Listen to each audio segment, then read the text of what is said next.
We're here in the studio here today with what is nearly the stock Tom Morello setup.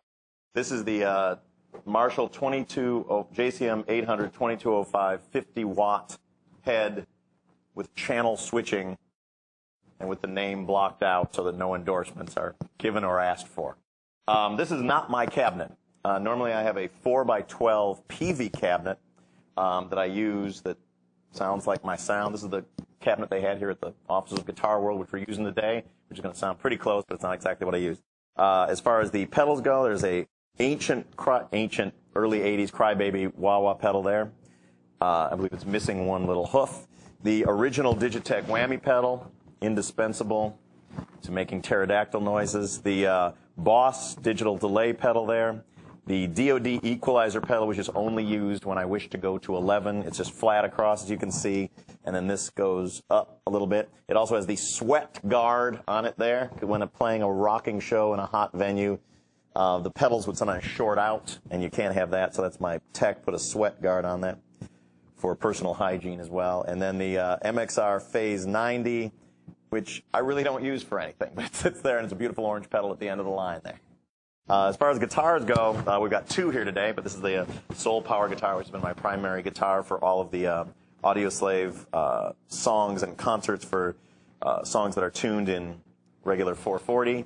And for the drop D portion of our demonstrations today, we've got the new Gibson Les Paul that I've been using on the latest record, Revelations.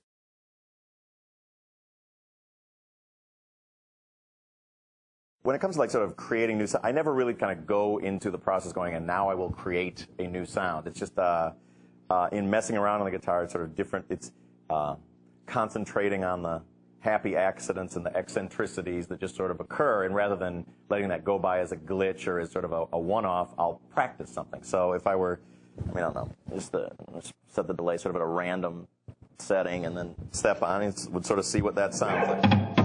Okay, that kind of has sort of a slap-backy sound. So the first thing, and then it's just, I have a very, very simple setup, but by sort of manipulating in different ways, we can see what happens. So that's on kind of a slap-back delay. So what if we were to use the toggle switch with the slap-back delay? What might occur?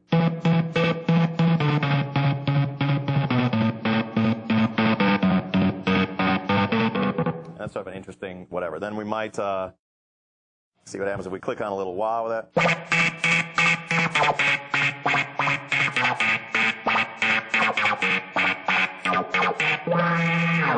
Alrighty, that's something that could end up as music down the line.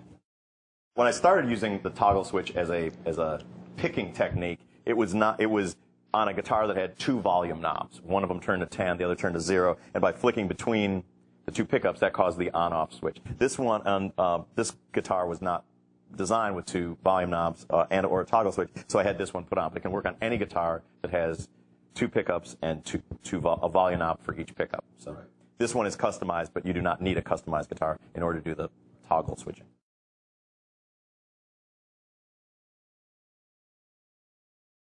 The whammy pedal for me was a great invention because I never had the patience. Like when you get your original record deal, you get a couple of $1,000s to spend on gear. So everyone runs down to Guitar Center and buys boxes of stuff that blink. Well, of course, I did that too, and then I didn't have the patience to read any of the manuals and plug them in, and they drained all the sound out. It just sounded kind of crappy. So when I heard that there was a harmonizer in a stomp box, I thought, well, I got to get me one of those. And it was right around the time of the beginnings of Rage Against the Machine, where I was basically designated to be the band's DJ.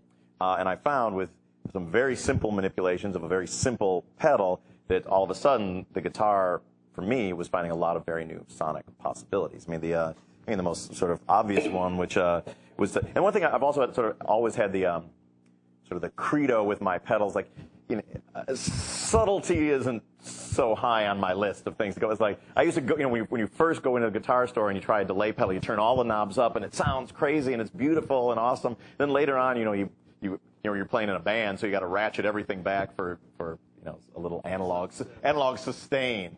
I always kept my mindset with the first trip to the guitar store to see how crazy it would get. And a lot of things with with the whammy pedal, it's the 2 octaves up help to really emulate that kind of Southern California gangster rap sound. And it's like, you know, Dr. Dre was very influential in.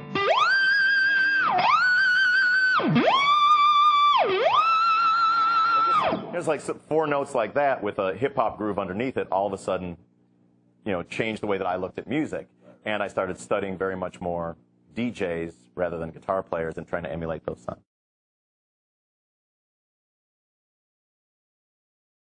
When you want to rock hard, children, lean on F sharp.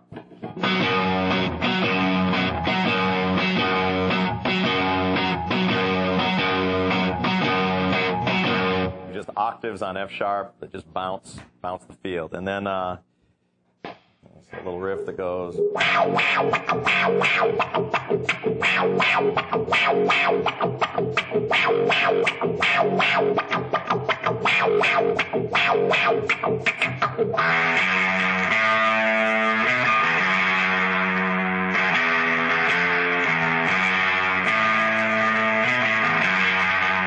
And that's the first group, which is played with the somewhere on the sweep of the wah there for extra menace. That was sort of like Ghetto Boys. That's what we were going for on that. Was sort of like a Ghetto Boys menacing Houston 6th Ward sound on that.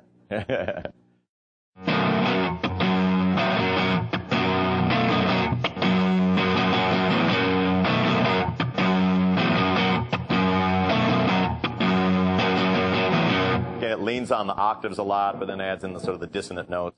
On the first chord, I'm just playing those 2 notes and muting the ones in between into the octave.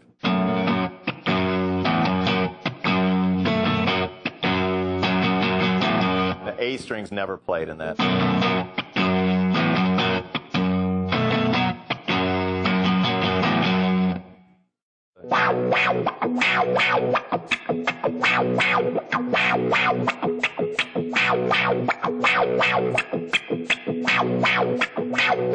Bulls on Parade.